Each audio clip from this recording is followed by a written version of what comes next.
All right, welcome to Black Spur Road. So we're currently on our way down from Marysville back into Hillsville, back to the start of the road if you're coming towards Melbourne. And you know, on the way down, from Marysville back to Hillsville, it definitely is a fun road that you can carry a lot more speed compared to the way up, as you are obviously going downhill compared to the way up to Marysville. It's a lot of tight and twisty corners, so really engaging, really fast corners with a mix in with really extremely slow corners with switchbacks and all the stuff that you want, all the S's.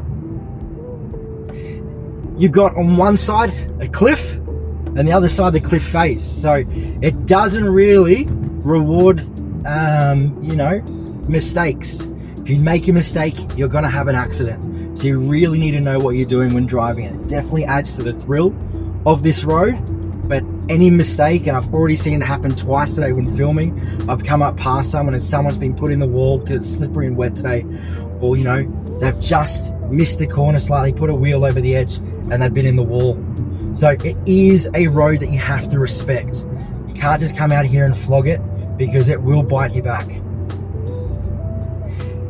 The road conditions here, while overall most are pretty good, the times that you drive it though are normally going to be pretty wet. So we're in now the middle of October in Melbourne, and that means it could be dry one day and it could be wet.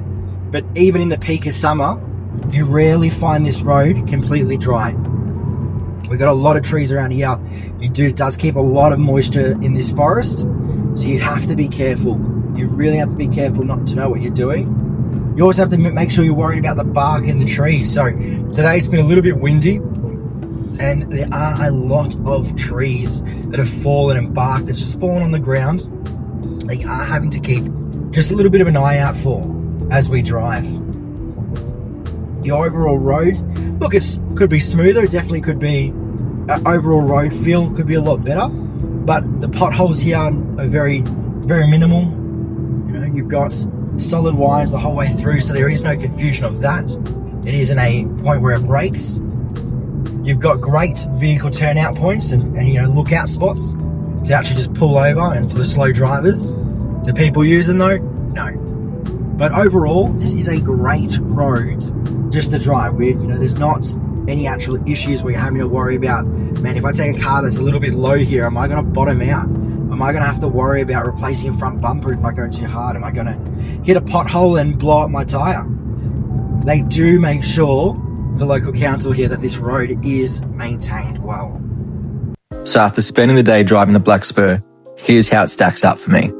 Scenery is a 7. It's not jaw-dropping, but it's got this moody cinematic vibe that makes you feel completely surrounded by nature. Road quality, another 7. Smooth for the most part, but narrow, and the shade keeps it damp and unpredictable in spots. Driving engagement, easily an 8.5. It's not a fast road, but it rewards precision and flow. When you get it right, it's pure driving satisfaction. Accessibility, it's a 7. It's a bit of a trek from Melbourne and it can get busy, but early mornings make it worthwhile, and when you get it right, it's fun. That gives Black Spur an overall score of about 7.4 out of 10. It's not about perfection, this road, it's about feel, and this road delivers it in spades. Whether in a hot hatch or something more serious, it's one of those drives that reminds you why you love being behind the wheel.